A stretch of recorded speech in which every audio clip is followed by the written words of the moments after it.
नमस्कार, आपका बहुत स्वागत हमारी खास पेशकश में। आप हमारे पीछे देख के समझ गए होंगे, खबर डराने वाली है। एक बार फिर जो 2020 और जो 2021 में देखने को मिला वैसा ही माहौल बनने की ओर। और बड़ी खबर आपको बता रहा है, 1000 के पार पहुंचे एक्टिव केस। भारत में भी अब पैर पसार रहा है कोरोना। दिल्ली, महाराष्ट्र समेत कई राज्यों में बड़े मामले। इस वक्त की बड़ी खबर, अस्पतालों को एडवाइजरी जारी की गई है, सतर्कता बढ़ाने का निर्देश दिया गया है। जी हां, बहुत डराने वाली ये तस्वीर और ये खबर आपको बता रहे हैं। भारत में पाए गए 2 नए कोविड वेरिएंट। जी हां, खबर विस्तार से भी सुन लीजिए। दिल्ली, महाराष्ट्र, इसके अलावा उत्तर प्रदेश, उत्तराखंड, तेलंगाना, गोवा, केरल, तमिलनाडु, कर्नाटक, पश्चिम बंगाल, पुडुचेरी, हरियाणा, आंध्र प्रदेश, उत्तराखंड, छत्तीसगढ़, यानी कोई राज्य बचा नहीं है। हर राज्य तक अब कोरोना ने पैर पसार लिया है। खबर डराने वाली है, लेकिन डरना नहीं है, हिम्मत से काम लेना है।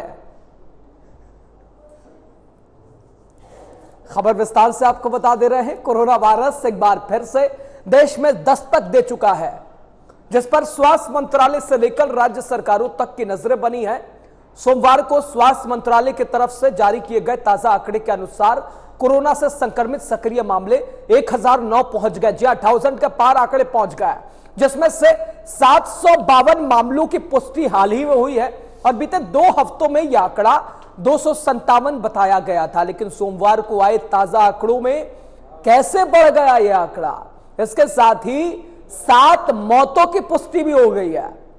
स्वास्थ्य मंत्रालय की तरफ से 7 मौतों की पुष्टि भी की जा चुकी है, जिसमें महाराष्ट्र में 4, केरल में 2, कर्नाटक में 1 मौत की जानकारी। जी हां, यह स्वास्थ्य मंत्रालय की ओर से इन मौतों की पुष्टि भी की गई, यानी 7 लोगों की मौत भी हो चुकी है। तो अब तस्वीरें डराने वाली है। मौत की जानकारी है और इसमें 2 कर्नाटक के शामिल है, महाराष्ट्र के 4 शामिल हैं।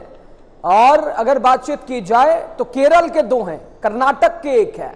और वहीं हालांकि इन मौतों की ज्यादा जानकारी नहीं दी गई है। कोविड-19 के ताजा मामलों की अगर बात करें तो इस वक्त सबसे ज्यादा जिस राज्य में कोरोना के मामले हैं वो केरल है। केरल में सबसे अधिक 430 सक्रिय मामले दर्ज किए गए हैं। महाराष्ट्र सक्रिय है, मामले 209 हैं। दिल्ली में 104 हैं, गुजरात में 83 हैं और तमिलनाडु में 69 हैं। कर्नाटक में 47 मामले हैं। विशेषज्ञ कह रहे हैं कि लापरवाह नहीं होइए, प्रिकॉशन रखिए। बदलते मौसम और त्योहारों के मौसम को देखते हुए लोगों को सावधानी बरतने की सलाह दी गई है। एडवाइजरी भी स्वास्थ्य मंत्रालय की ओर से जारी की गई है। इस खबर को थोड़ा समझने की भी कोशिश करते हैं। न्यूज रूम से हमारे सहयोगी खुशी राणा जुड़ रही हैं।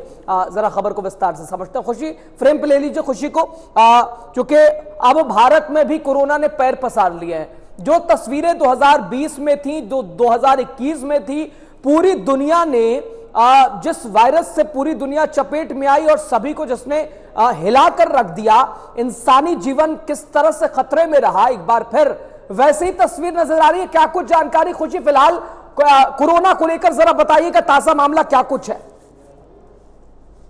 आप जानकारी ये आप तक भी पहुंच पाई है कि इस समय लगभग पूरे देश में 1000 के लगभग जो है केसेस बताए जा रहे हैं। जो कोरोना का नया वेरिएंट आया है, इस वेरिएंट को फिलहाल जो है कई डॉक्टर्स इसको माइल्ड बता रहे हैं, यानी कि जो वेरिएंट हमने 2020-21 में देखा, फर्स्ट वेव, सेकंड वेव में देखा, उससे थोड़ा सा कमजोर इस वेरिएंट को बताया जा रहा है। लेकिन जिस रफ्तार से ये वेरिएंट बढ़ रहा है, रजा अगर 1 हफ्ते पहले की बात की जाए तो स्थिति बहुत ज्यादा नियंत्रण में थी। मतलब केसेस ना के बराबर थे।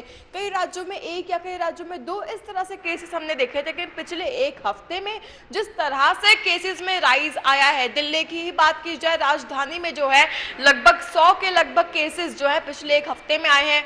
और महाराष्ट्र जैसे राज्यों में देखने को मिले, उत्तर प्रदेश में देखने को मिले। लेकिन फिलहाल जो है अंडमान निकोबार या अरुणाचल प्रदेश जैसे इलाकों में नहीं देखने को मिले हैं। लेकिन कई ऐसे राज्य हैं जहां पर लोग ज्यादा ट्रैवल करते हैं। मेट्रोपॉलिटन सिटीज की बात कर लीजिए, वहां पर केसेस ज्यादा प्रभावित होते हुए नजर आ रहे हैं और ज्यादा तेजी से बढ़ते हुए नजर आ रहे हैं। रजा, हाँ बिल्कुल खुशी, आंकड़े तो डराने वाले हैं और पैर भारत में भी पसार।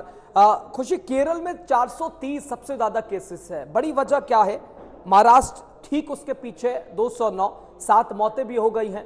यानी अब सबसे बड़ा डर ये है, मेंटली लोगों को एक चीज बैठी है भाई कि कोरोना आ गया, अब कैसे अपने आप को सुरक्षित रखा जाए, संक्रमित होने से कैसे बचाया जाए।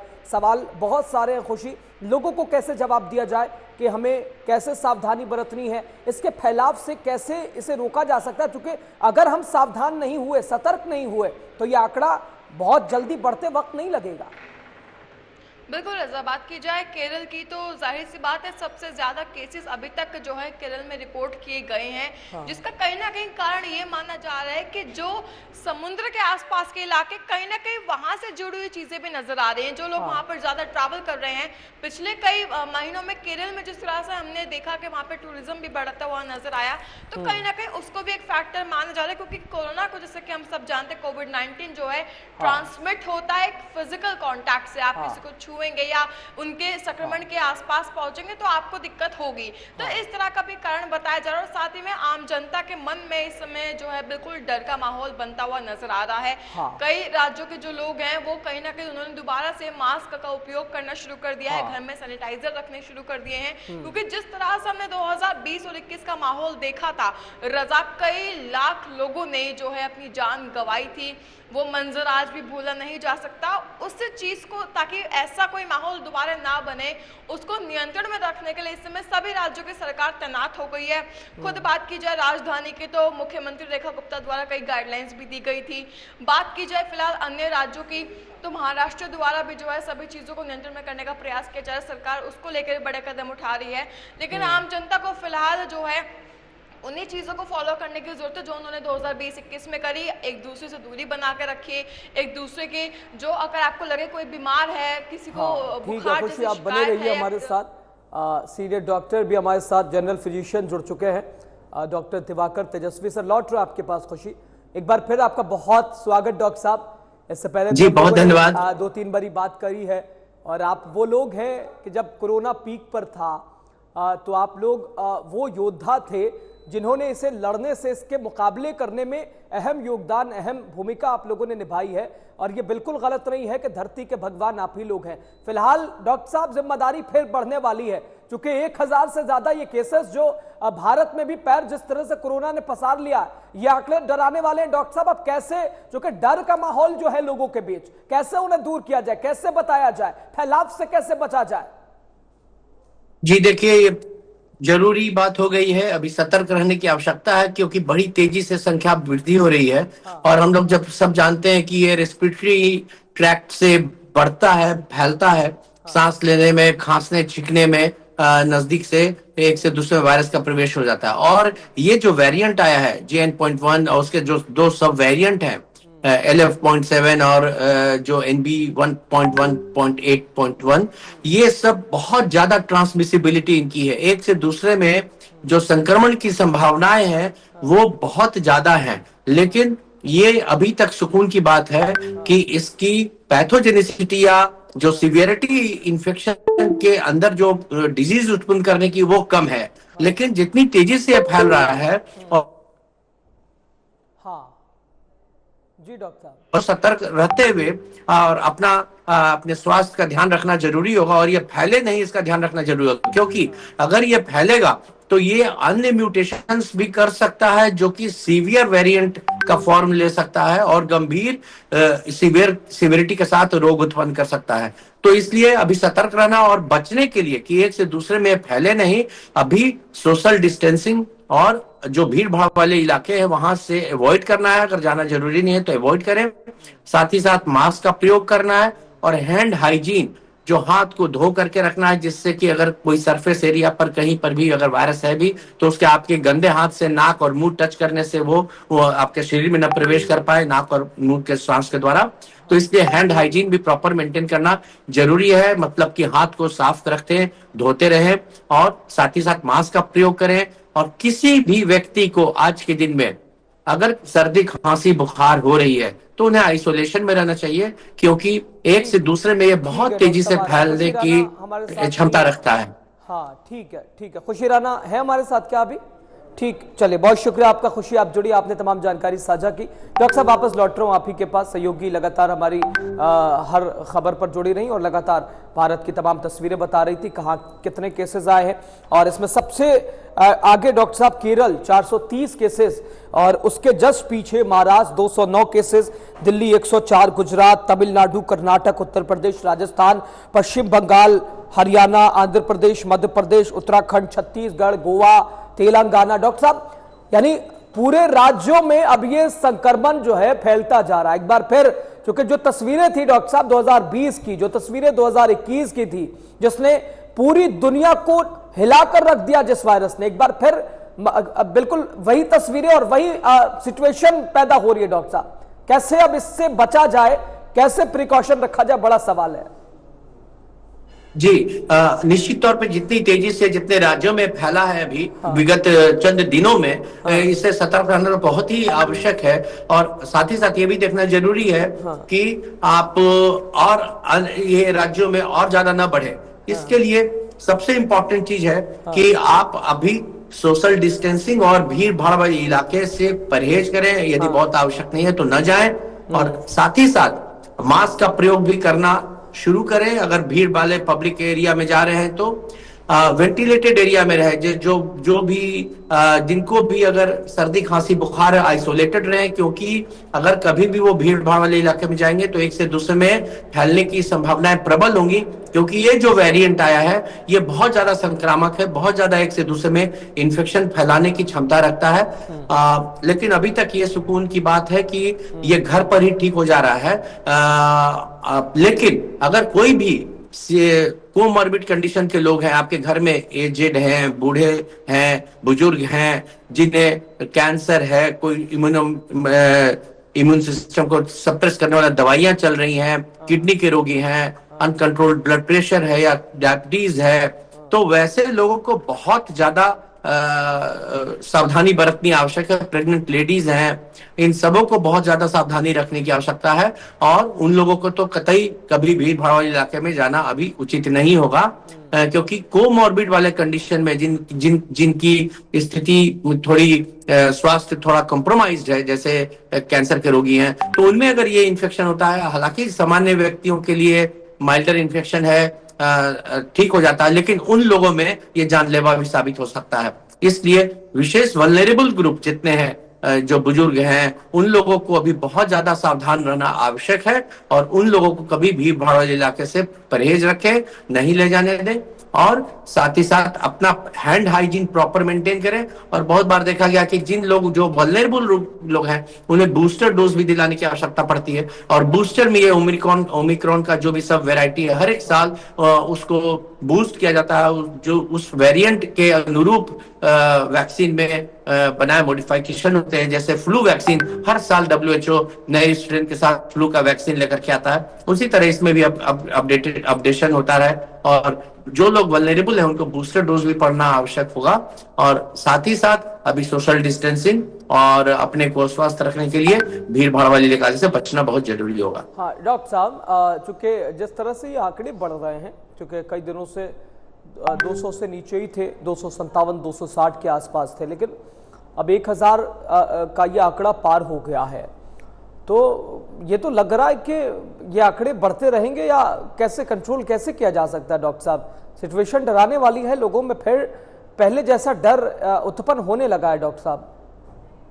जी, ये बात सही है, क्योंकि इसकी संक्रामकता, इन्फेक्टिविटी बहुत तेज है। और अगर कोई भी एक सब क्लिनिकल इन्फेक्शन वाला व्यक्ति है, जो अगर वो खांसता छींकता है, तो उससे आसपास वाले जितने भी स्वस्थ व्यक्ति वो प्रभावित होंगे, उनको भी इन्फेक्शन होने की संभावना प्रबल हो जाएगी। तो ऐसे में सबसे पहले तो ये भी जरूरी है कि अभी जो टेस्टिंग किट है वो अवेलेबल हर जगह रहे।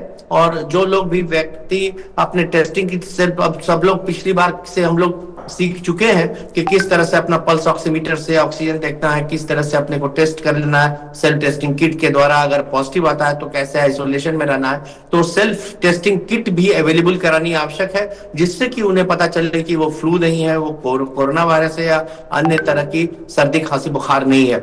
अगर कोविड है तो उसे प्रॉपर आइसोलेशन में रहना। और जो भी रूम में, अभी गर्मी का मौसम है, उसमें क्या होता है कि बहुत सारे एसी चलते हैं, बंद कमरे रहते हैं, सब लोग कंफर्टेबल फील करते हैं एसी के अंदर। पब्लिक प्लेस भी हो उसमें भी एसी हॉल हो, उसमें भी मूवी थिएटर हो, उसमें भी बहुत सारे लोग एक जगह पे कॉम्पैक्ट बंद है एसी के अंदर, और उसमें एक भी व्यक्ति को सब क्लिनिकल या क्लिनिकल अगर कोविड का इन्फेक्शन है तो वो बहुत तेजी से एक से दूसरे में स्प्रेड होगा, दूसरे से चौथे में स्प्रेड होगा, उस तरह से बहुत तेजी से संख्या बढ़ जाएगी।